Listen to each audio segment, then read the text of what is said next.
Em um mundo onde a igreja comanda, um homem muda para sempre a visão de amor e compaixão. Mas o mundo o rejeita, condena e o mata.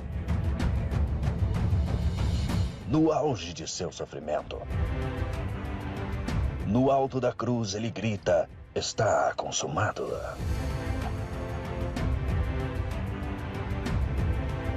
E o véu se rasga dos céus à terra. E o mundo vê o Filho do Homem de braços estendidos na cruz. Ao morrer, ressurge ao terceiro dia e acende as nuvens com a promessa de breve voltar. Cavaleiros Templários recebem a importante missão de proteger as relíquias da igreja e guardar com sua vida a mortalha de Cristo. Mais de 2000 anos depois,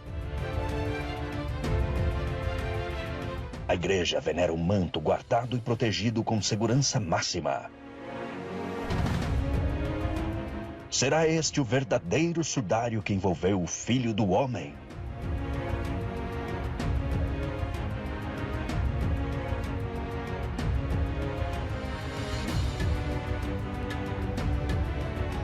Quando tudo o que você pensa está errado. Quando tudo o que você sabe está errado. E a história já não faz sentido. É hora de esclarecer a verdade. É hora de se aprofundar no conhecimento. Histórias da humanidade. Efeito Sudário, com Mário C.S. Trindade. Santo Sudário, um dos mais significativos artefatos arqueológicos encontrado até hoje, ou uma das falsificações mais engenhosas da história. O Sudário de Turim consiste em uma peça de linho que mostra a imagem de um homem que aparentemente sofreu traumatismos físicos de maneira consistente com a crucificação de Cristo. O Santo Sudário é objeto de uma batalha entre os cientistas que creem em sua autenticidade e aqueles que duvidam dela. Ao longo dos séculos, a autenticidade do tecido foi estudada por pelo menos uma dezena de vezes. Nunca houve um veredito final. Os historiadores, baseando-se principalmente em uma prova de carbono 14 realizada em 1988, estabeleceram que ela foi fabricada por volta de 1260 a 1390, na Idade Média, mas inclusive essa datação tem sido questionada. Um objeto intrigante e carregado de história que já rodou toda a Europa foi supostamente roubado e teria até mesmo passado por incêndios. Segundo a história da Igreja, os primeiros cristãos levaram consigo o sudário para preservá-lo da perseguição. Desde Jerusalém e ao longo dos séculos, atravessaram Edesa, Constantinopla, Atenas, Leiria e Chambéry, e finalmente chegaram em Turim. Considerado pela Igreja e por muitos como uma relíquia sagrada, o artefato atualmente é conservado em posição estendida e horizontal num relicário hermético da Catedral de Turim. Esse recipiente sem ar e com a presença de gás inerte foi concebido com tecnologia de ponta do setor aeroespacial para melhor conservação do tecido. E a superfície superior está também constituída por um vidro com várias lâminas. O relicário está protegido por um sarcófago com várias capas, o que proporciona uma importante resistência mecânica e também uma extra proteção em caso de incêndios. Considerado intocável e sagrado, o sudário está guardado em Turim desde 1578 e é sobre ele que iremos falar neste e nos próximos vídeos desta série. E você, acredita na veracidade do Santo Sudário? Conheça agora o teste de datação que intensificou para sempre as análises teológicas das narrativas bíblicas. Fatos não revelados, suspeitas, polêmicas, testes de datação, exames de DNA, lutas sangrentas, cavaleiros templários, museus subterrâneos, vitrais da igreja de Notre Dame, a Guerra dos 100 Anos e curiosidades que orbitam misteriosamente o lendário tecido. Meu nome é Mário Trindade e você é muito bem-vindo ao meu canal. Começa agora a série Efeito Sudário. Se você já ouviu falar do Santo Sudário, talvez até esteja se perguntando se no subsolo da Catedral de Turim se encontram o Museu do Santo Sudário, onde eu posso visitar e observar objetos, livros, documentos, estampas, pinturas e toda a história do Santo Sudário, desde a sua existência até hoje. Por que deveríamos falar sobre isso, afinal? A visita à catedral é gratuita e existe um custo razoavelmente acessível, caso eu e você queiramos visitar o museu. É bem verdade que você e eu podemos fazer esse tour, mas será que, tendo acesso ao que nos é revelado, teremos conhecimento de toda a verdade? Vem comigo, vamos conferir essa história.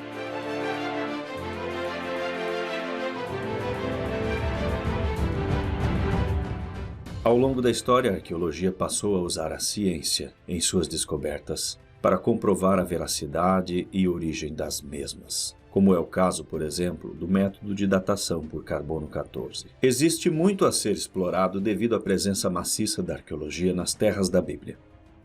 Diante dos bons resultados da técnica, é plausível refletir sobre o teste que mais causou significado público, tanto para a teologia quanto para a ciência.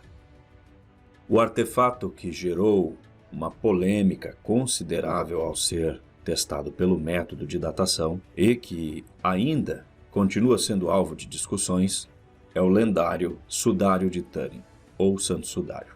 Ele causou polêmicas desde o seu surgimento e apresenta uma densa névoa que envolve a sua origem e veracidade, bem como sérias desconfianças sobre ter ou não de fato pertencido a Jesus Cristo.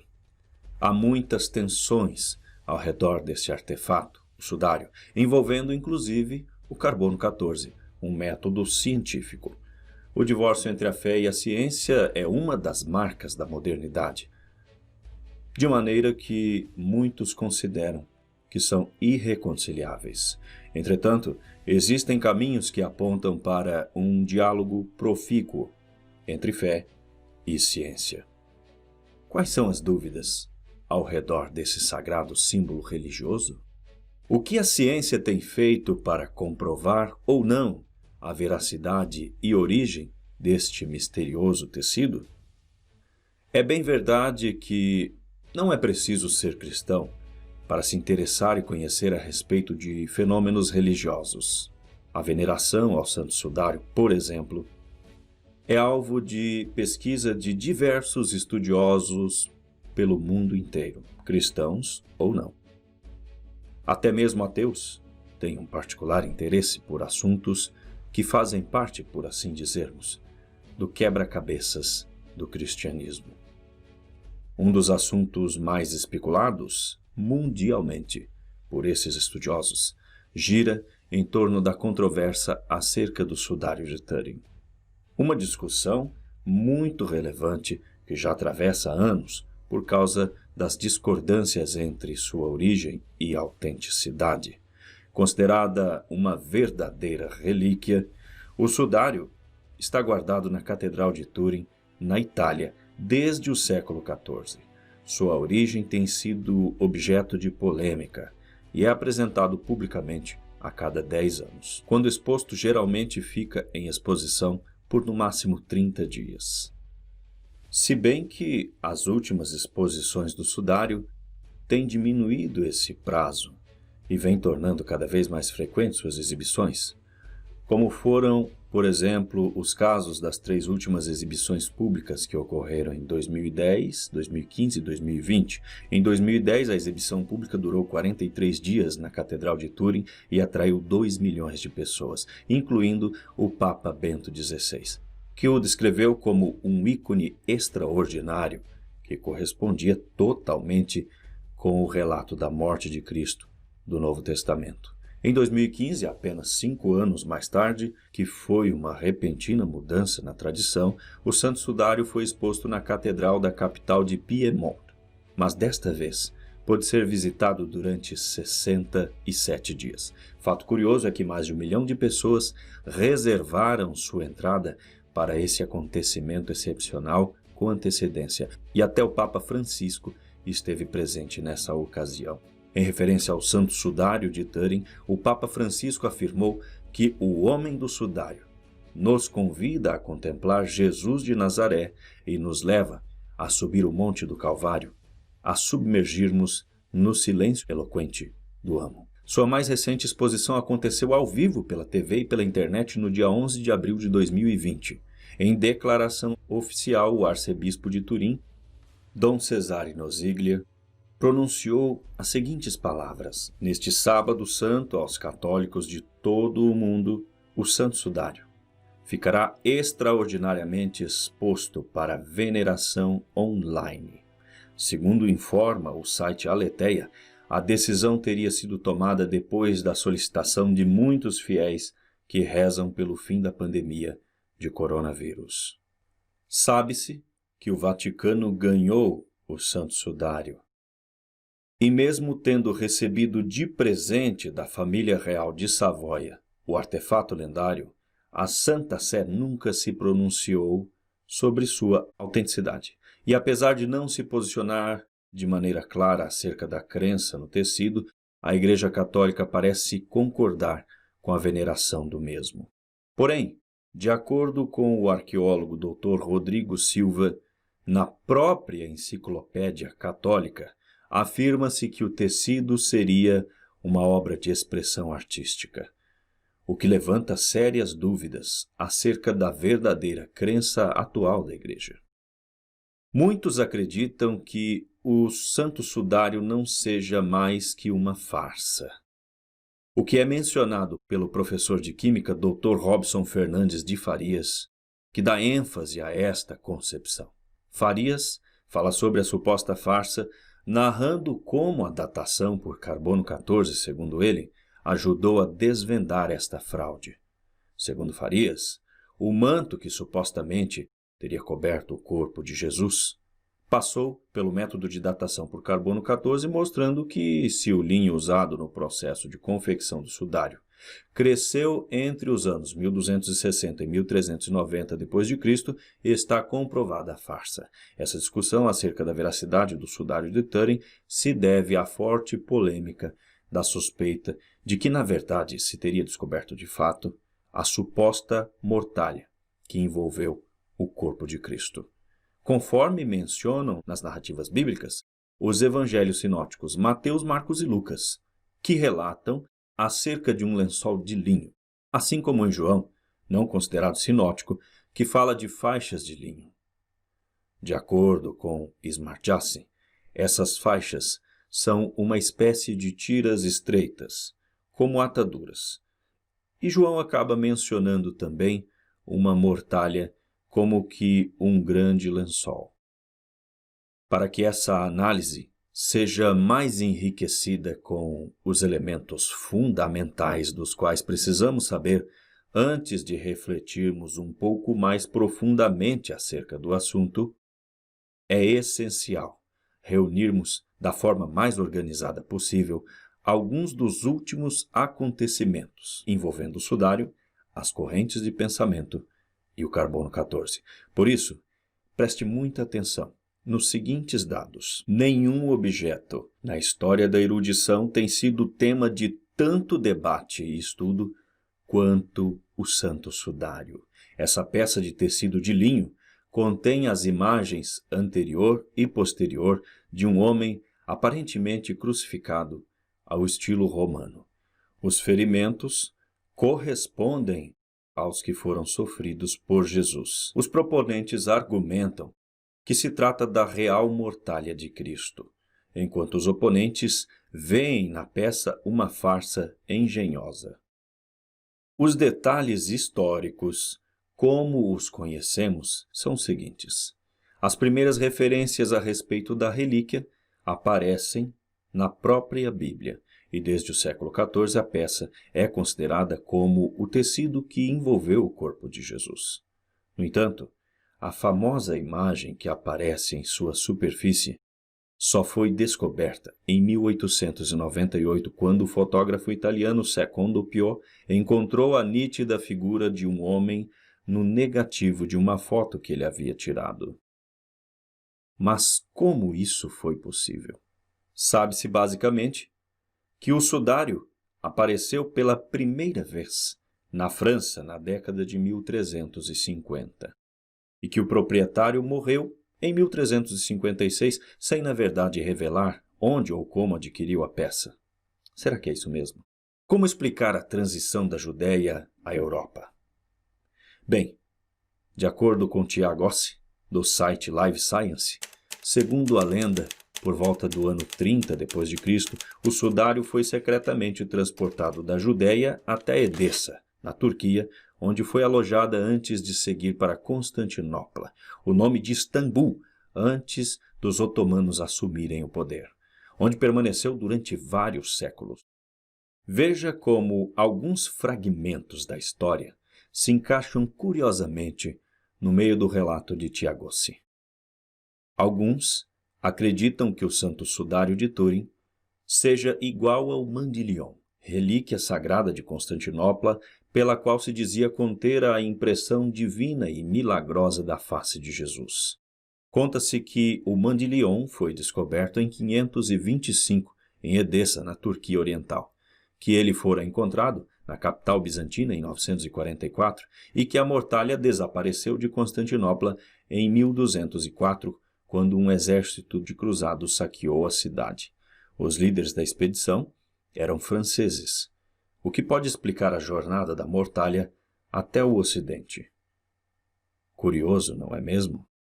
Será que o Mandilion e o sudário de Turim tratariam-se do mesmo artefato ou seriam dois objetos diferentes? Se não são a mesma mortalha, por que o Mandilion desapareceu e qual seria o seu paradeiro atual?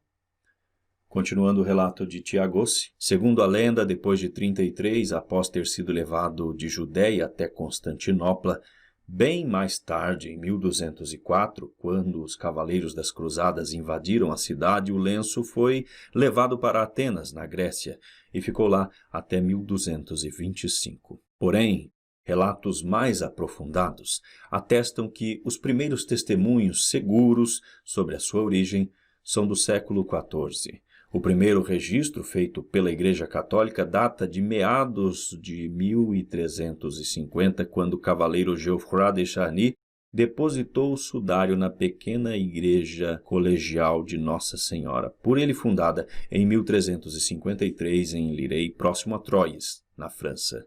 E depois de praticamente fazer uma peregrinação pela Europa, o sudário encontraria sua última morada na Catedral de Turim. Mas como teria ido parar nas mãos de Geoffroy?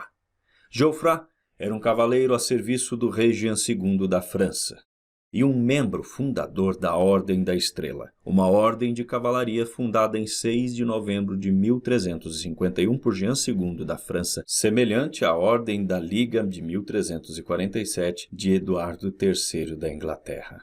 Ele também era o portador do Oriflamme, o estandarte da coroa da França, uma honra imensamente privilegiada, para não mencionar perigosa, pois fazia do detentor um alvo-chave das forças inimigas no campo de batalha. Geoffroy de Charny foi um dos cavaleiros mais admirados da Europa durante sua vida, com uma reputação generalizada por sua habilidade em armas e sua honra. Dizia-se que, em sua época, ele era conhecido como um verdadeiro e perfeito cavaleiro. Sir Geoffroy de Charny foi morto na Batalha de Poitiers em 19 de setembro de 1356, numa grande derrota para os franceses, no qual o rei francês foi preso na Inglaterra. Geoffroy de Charny e sua esposa Jeanne de Vergy são os primeiros proprietários confiáveis do sudário de Turim. A primeira exposição pública do sudário é comemorada na medalha de peregrinação, que data daquele tempo. A medalha mostra a imagem do sudário com indicações muito precisas, apesar de suas pequenas dimensões. Nesta medalha pode-se ver uma visão frontal e dorsal do corpo, os padrões de arenque de linho, 4 marcas de queimaduras, bem como o brasão de armas da família Charny e Vergy. Esta medalha de peregrinação é exibida no Museu Cluny, em Paris, na França. E essa história do tecido ter circulado por toda a Europa? Bem, durante a Guerra dos 100 Anos, Marguerite de Charny o teria levado em sua peregrinação pela Europa.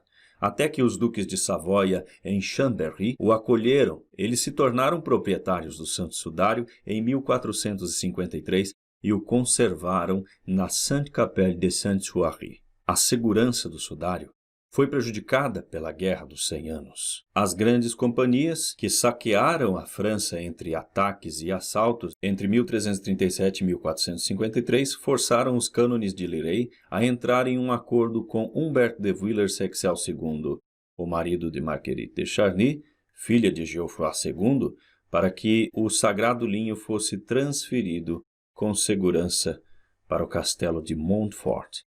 Humbert de Villers-Sexel imediatamente assumiu esse nobre fardo, que consistia em proteger o sudário do ataque, uma vez terminados os períodos de agitação, em devolver a relíquia ao reitor e aos cânones da igreja colegiada em Liray. Mas tinha também um tal de Clemente VI no meio disso tudo. Em 6 de janeiro de 1390, o antipapa concedeu sua aprovação para a exposição do sudário na igreja colegiada de Liray, proibindo-o de acompanhar esta exposição com cerimônias solenes e a obrigação de declarar que o linho sagrado era uma pictura celtábula. Em 1º de junho de 1390, Clemente VII concedeu indulgências especiais àqueles que foram venerar a relíquia em Liray, e especificou que o sudário não era uma pintura ou quadro, mas uma figura seu representatio sudarii Domini nostri Jesu Christus. Com a morte de Geoffroy de Charny em 1398, sua esposa Marguerite de Poitiers casou-se com Carlos I de Noailles, a quem deu um filho, Carlos II de Noailles. O sudário foi herdado por Marguerite de Charny, filha de Geoffroy II, e Marguerite de Poitiers, que, como era habitual, deixou inicialmente o Santo Sudário depositado na igreja colegiada de Liray. Em 1418, Marguerite de Charny, depois de perder seu primeiro marido na Batalha de Azincourt em 1415, casou-se com Humbert de Villers-Sexel, conde de La Roche. A Batalha de Azincourt, realizada durante a Guerra dos 100 Anos, viu a Inglaterra prevalecer, liderada por Henrique V, contra os exércitos franceses chefiados por Carlos VI. Este desastre causou um profundo terremoto na monarquia francesa. Em 1420, Carlos VI, depois de deserdar o filho Carlos VII, reconheceu Henrique V da Inglaterra como herdeiro do trono da França. Contudo, em 1422, Carlos VII, após a morte de seu pai, proclamou-se rei em Poitiers e coroou-se em Reims em 1429. Ele foi lembrado como Carlos VII o Vitorioso, porque conseguiu encerrar com triunfo a guerra contra os ingleses em 1452. E, no entanto, este período de tempo ficou famoso não tanto pela monarquia francesa ou inglesa, mas pelas obras de uma criada, Joana d'Arc. Durante esse período de fermento político, social e místico, as chamadas grandes compagiedades se enfureceram na França. Eram punhados de bandidos e mercenários, de sorte que nos períodos em que a guerra estava silenciosa, permaneciam sem lucro, porque da trégua alimentaram seus lucros com depredações e ataques. Depois de enquadrarmos este cenário histórico, retornemos a Liray. Por causa da Guerra dos 100 Anos e antes das grandes companhias, os cânones da igreja colegiada de Liray estavam muito preocupados com a integridade do seu linho precioso. Por esses motivos, eles decidiram enviar o sudário juntamente com outras relíquias aos cuidados e proteção de Humbert de Villers-Sexel. Para certificar se esse depósito foi elaborado um ato regular de assistência social, completo, com um recibo do Conde de la Roche, de 6 de julho de 1418, no qual foi declarado que a folha sagrada seria mantida e protegida no castelo de Montfort. Poderíamos definir essa fortaleza como uma segunda Liray, já que este lugar era novamente a custódia do sudário. A viúva de Geoffroy I de Charny, Jeanne de Vergy, na presença do irado Pierre d'Arcs, trouxe com ela a mortalha no castelo de Montfort. Lembremos que Jeanne de Vergy era descendente de Othon de la Roche, e Humberto de Villers-Sexel era conde de la Roche e filho de Guillemette de Vergy. Existem óbvios entrelaçamentos nas famílias de Charny e Vergy. O ato de custódia, de 6 de julho de 1418, declarou explicitamente que quando cessassem todos os perigos para o sudário e para as outras relíquias, todos esses objetos sagrados teriam que retornar a Liray, sob a custódia e disposição do reitor e cânones da Igreja Colegiada. Humbert de Villers-Sexel, além de emitir como resultado deste documento o recebimento anteriormente mencionado, primeiro, carimbou como um compromisso definitivo o cumprimento da custódia e restituição, e então seu selo pessoal. Mas será que todas essas grandes viagens que foram realizadas em posse do manto podem de alguma forma tê-lo prejudicado? A análise atual do lenço foi realizada com partículas de poeira cuidadosamente coletadas da superfície do tecido e apontou que o sudário está carregado de material genético de plantas da Europa, da região do Mediterrâneo, da Ásia e etc., e de pessoas de principalmente 4 grupos étnicos diferentes. Os cientistas determinaram que os vestígios mais abundantes de DNA são de pessoas cuja origem se encontra no Egito e que atualmente residem em áreas entre Líbano, Síria, Jordão, Israel e Palestina, ou seja, lugares não muito distantes de onde Jesus teria sido sepultado. Além disso, entre as amostras mais antigas, os pesquisadores descobriram linhagens oriundas da Índia, sugerindo que o tecido pode ter sido fabricado por lá. Mas no dia 4 de dezembro de 1532 houve um incêndio nesta capela, provocando grandes estragos, inclusive no Santo Sudário. As monjas clarissas da cidade o repararam, e em 1578 o artefato foi enviado a Turim por Manuel Filiberto. A ideia era presentear a Carlo Borromeo, arcebispo de Milão, e desde então o sudário se encontra guardado em Turim. Mas será que é só isso? A mortalha é uma tira de pano feita de linho, que mede 4,3 metros de comprimento por 1,3 metros de largura. A figura do tecido está completamente nua, com as mãos sobre a região pélvica. O rosto tem barba e o corpo mede entre 1,80 m e 1,90 m de altura. O tecido contém várias características extraordinárias. As manchas púrpuras podem ser de sangue, pedaços de louça ou moedas podem ter coberto os olhos. Alguns argumentam que o contorno de uma moeda do tempo de Pôncio Pilatos está impressa ali. Mas o tecido é tão grosseiro e a impressão tão indistinta que a verificação é difícil. A imagem é pouco nítida vista de perto, e só se percebe um contorno grosseiro a uma distância maior. Entretanto, quando fotografado e visto no negativo, o sudário revela uma imagem clara, formada de tal modo que a reconstrução tridimensional da aparência de um homem se torna possível. Disse que a imagem na superfície do tecido não está a mais de 2 fibrilas de profundidade. Há quem afirme veementemente que o sudário não foi pintado, mas, sem dúvida, Alguns dos fios foram alterados para produzir a imagem ou para reconstruir a possível imagem original. Os defensores de sua autenticidade sugerem que, no momento da ressurreição, o corpo de Jesus irradiou energia e fixou sua imagem no sudário. Os traços dos açoites no corpo combinam perfeitamente com um açoitamento romano.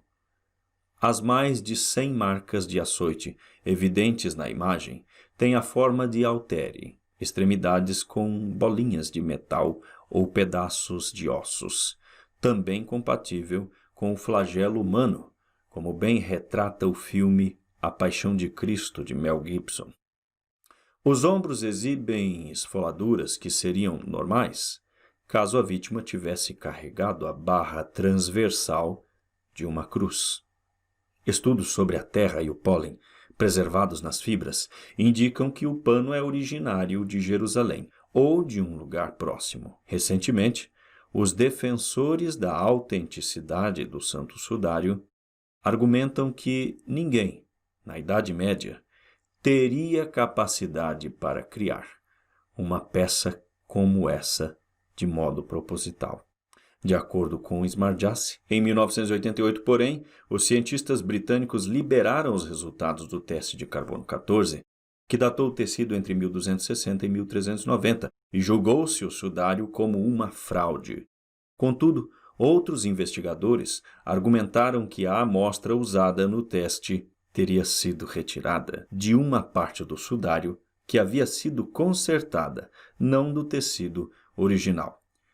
Você se lembra dos remendos que as monjas clarissas da cidade de Chambéry teriam feito em 1578 após o incêndio de Sainte-Capelle de Sainte-Chouarie, quando o tecido ainda pertencia aos duques de Savoia? Antes mesmo de ser enviado por Manuel Filiberto a Turim para presentear Carlo Borromeu, o arcebispo de Milão?